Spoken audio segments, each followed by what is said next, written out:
قرآن کے 26 آیتوں کو نکالنے کی بات کریں. وسیم رضوی عبداللہ سالم کا تمہیں چیلنج ہے.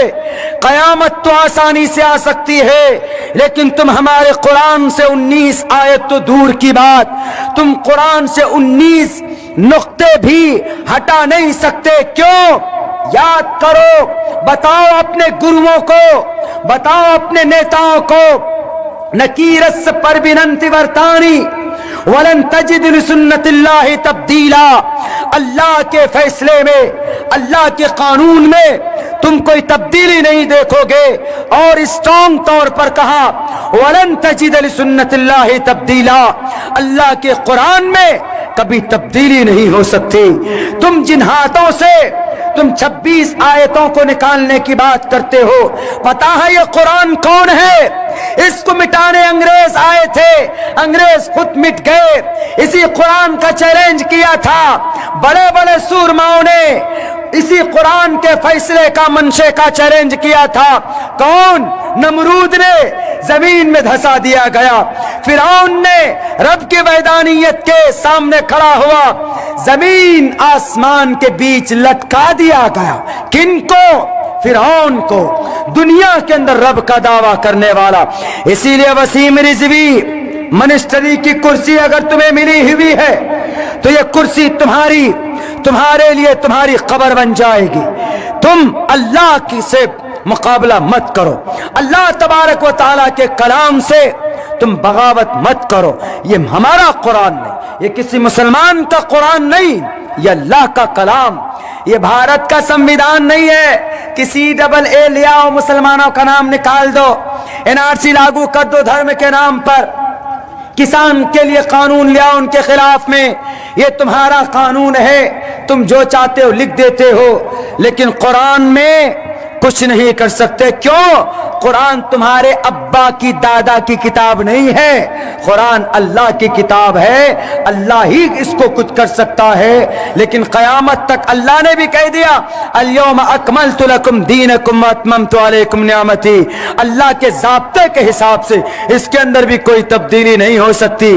اسی لیے تم قانون بدل سکتے ہو, قانون تمہارے ہاتھ کی لکھی ہوئی, قرآن نہیں بدل سکتے. قرآن اللہ کے ہاتھ کی لکھی ہوئی چیز. میرے بھائیوں, ہم بات کر رہے تھے کہاں پہ؟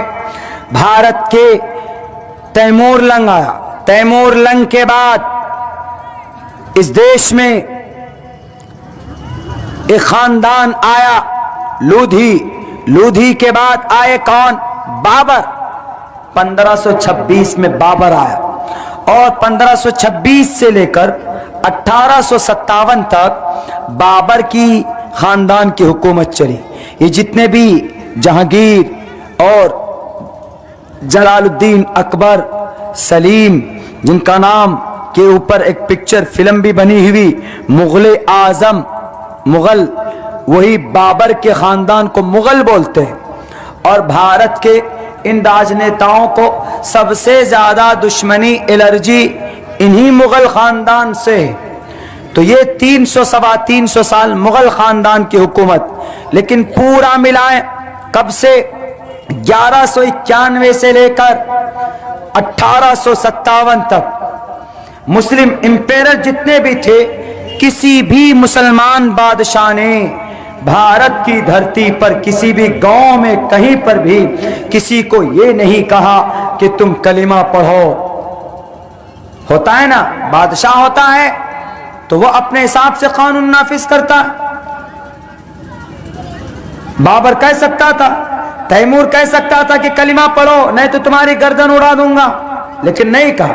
جلال الدین نے بھی نہیں کہا, بلبن نے بھی نہیں کہا, لودھی نے بھی نہیں کہا, قطب الدین ایبک نے بھی نہیں کہا, کسی نے نہیں کہا, بلکہ سب کو اپنی اپنی کرسی کو آگے بڑھانا تھا, کرسی کو مضبوط کرنا تھا.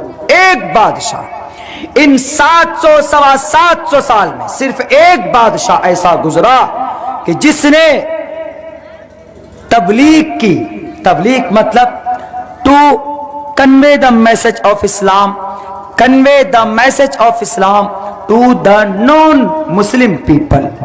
جو لا الہ الا اللہ کو نہیں جانتے, اس کی حقیقت کو نہیں جانتے, اللہ کی وحدانیت کے اندر وہ گڑبڑی کرتے ہیں, تو یہ ایک بادشاہ گزرا جس نے علماء کے ذریعے یہ کہا کہ ندوی صاحب مدرسے میں نہ بیٹھیں، مدرسے میں بچوں کا سبق سن لیا جی، تو اب اٹھائیے اپنا بوریا بستر، اب اٹھاؤ اپنا چھاتا، اٹھائیے بائک میں بیٹھیے، جائیے قریب کے گاؤں میں، وہاں پر نان مسلم ہیں، ان کو جا کر سمجھائیے کہ اللہ ایک ہے، مرنے کے بعد تمہیں جنت اور جہنم کا سامنا کرنا پڑے گا، اللہ کے سامنے کھڑا ہونا ہوگا، محمد تمہارے آخری نبی ہیں، اسلام دنیا کا سب سے بہترین مذہب ہے، کلمہ پڑھ لو کامیاب ہو جاؤ گے، یہ پیغام لوگوں کو پہنچاؤ۔ صرف ایک بادشاہ جس کا نام محمد تغلق تھا، محمد تغلق نے بھی کسی کے اوپر ظلم و زیادتی نہیں کی۔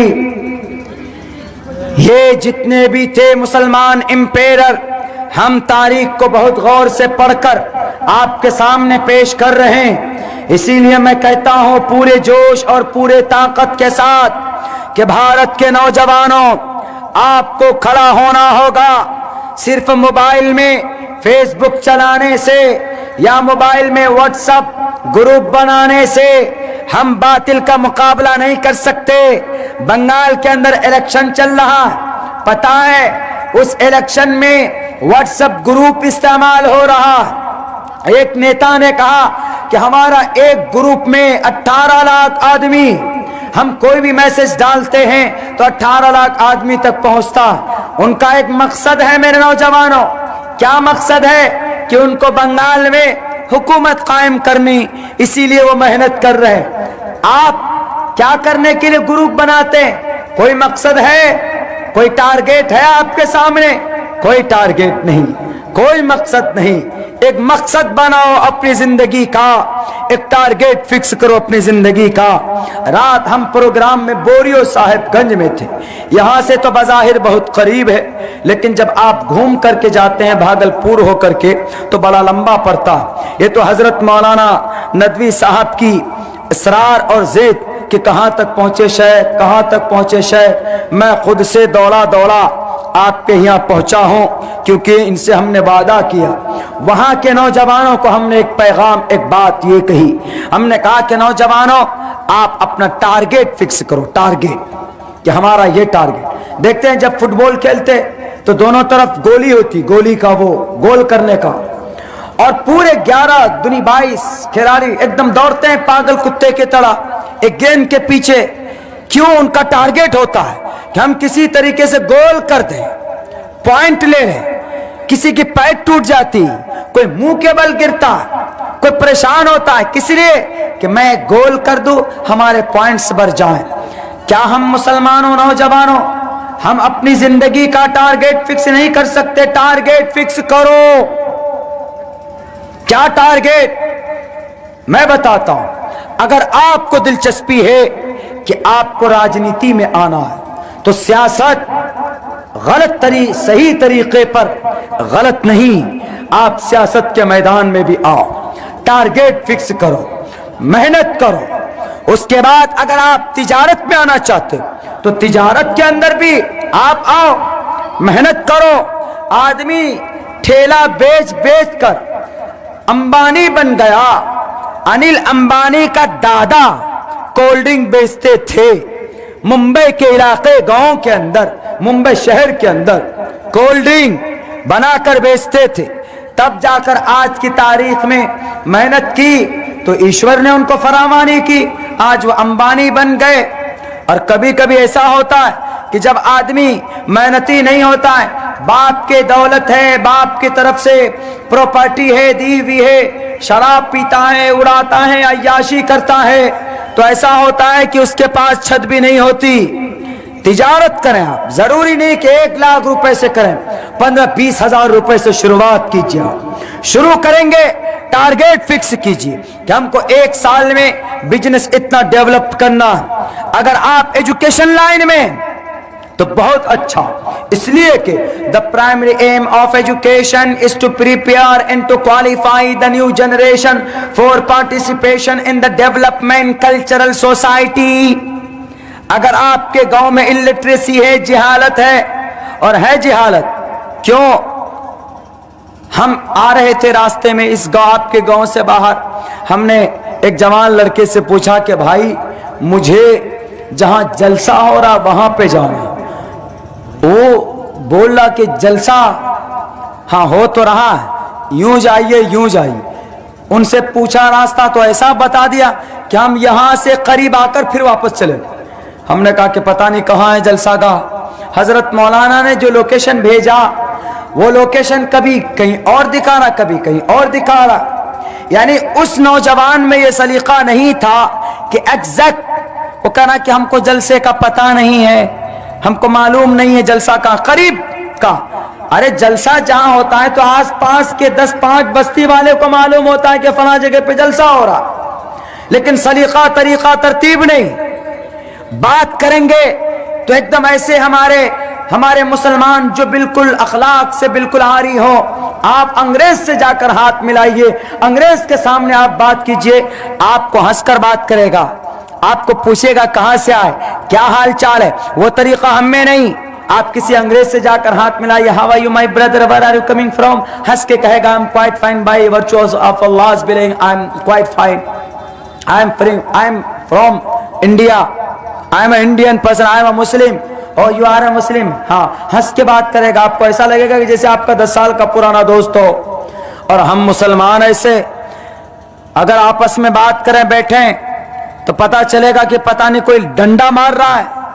بات کرنے کا سلیقہ ہمارے مسلمانوں میں نہیں۔ چلے جائیں آپ غیر مسلموں میں کسی دکان میں جائیں، کپڑا لینا ہو آپ کو، آرام سے پہلے بٹھائے گا، بیٹھیے سر کیا چاہیے، واٹ ڈو یو وانٹ سر، کیا چاہیے سر، کپڑے چاہیے، ٹھیک ہے سر، کیسے کوالٹی کا چاہیے سر سر سر۔ اور کسی مسلمان کی دکان میں بیٹھ جاؤ، ابے لینا ہو لینے تو جاؤ اٹھ کر کے، بہت پریشان کر دیا، دماغ خراب کر دیا، کپڑا لینا نہیں آتا۔ آپ کسی غیر مسلم کے دکان میں جائیں، 15-20 مرتبہ آپ اس کو پریشان کیجئے، وہ اخیر میں تب کہے گا کہ سر آپ کے پسند کا کپڑا میری دکان میں تو نہیں۔ یہ طریقہ کن کا طریقہ تھا؟ یہ پروفیٹ محمد صلی اللہ علیہ وسلم کا طریقہ تھا، غیروں نے اپنایا۔ وَمَا أَرْسَلْنَاكَ إِلَّا رَحْمَةً لِّلْعَالَمِينَ، غیر نبی کا طریقہ اپنائے گا تو دنیا میں ضرور کامیاب ہوگا، ضرور کامیاب ہوگا، ہو رہے کامیاب۔ اور ہم ہیں محمد والے، قرآن والے، حدیث والے، شریعت والے، ہم صرف نامی مسلمان۔ نامی مسلمان بنو گے، کامی مسلمان نہیں بنو گے تو اتنا ڈنڈا لگے گا، اتنا ڈنڈا پیچھے کہ بندر کے طرح اللہ لال کر دے گا۔ مرنے کے بعد جوانو اللہ پوچھے گا کہ نماز پڑھی تھی، گاؤں سماج میں کون سا اچھا کام کیا تھا۔